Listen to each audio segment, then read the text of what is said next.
ጤና ይስጥልን ውድ የፍንፍኔ መልቲ ሚዲያ አድማጭ ተመልካቾች የከበረ ሰላምታችን ባላችሁበት ይድረሳችሁ። ስለ አቶ ግርማ የሺጥላ ግድያ እስካሁን የሚታወቁ ጉዳዮች።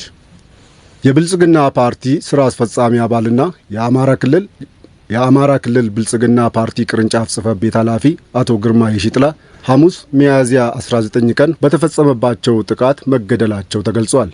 የገዢው ፓርቲ ከፍተኛ ባለስልጣን የሆኑት አቶ ግርማ የሺጥላ በግልጽ ማንነታቸው ባልታወቁ ታጣቂዎች የተገደሉ ከዋና ከተማዋ ፍንፍኔ 250 ኪሎ ሜትር በስተሰሜን በሚገኝ ስፍራ ላይ ነው።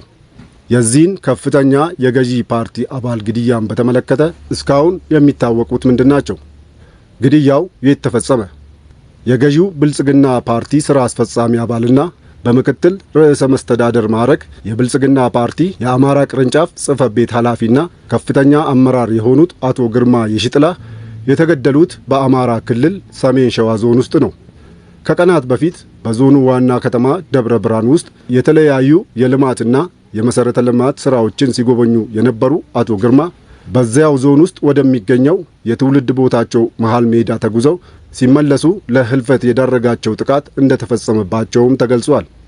ከአቶ ግርማና አብረዋቸው በነበሩ ሰዎች ላይ ጥቃቱ የተፈጸመው ሐሙስ ሚያዝያ 19 ቀን 2015 ዓ.ም ከሰዓት በኋላ መንዝ ጓሳ በተባለ ስፍራ ላይ ነበር።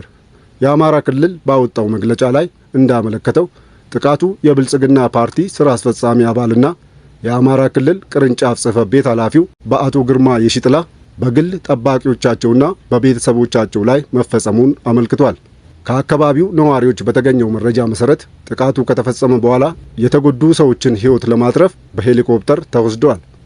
ሐሙስ ከሰዓት በኋላ በተፈጸመው ጥቃት አቶ ግርማ የሺጥላና ሌሎች 4 ሰዎች የተገደሉ ሲሆን በቀዳሚነት ጠቅላይ ሚኒስትር አብይ አህመድ የሐዘን መግለጫ አውጥተዋል። በማስከተልም የአማራ ክልል የመንግስት ኮሚኒኬሽን ጽሕፈት ቤት እንዲሁም የተለያዩ ክልሎች በከፍተኛ ባለስልጣኑ ላይ የተፈጸመውን ግድያ አውግዘው ሐዘናቸውን ገልጸዋል።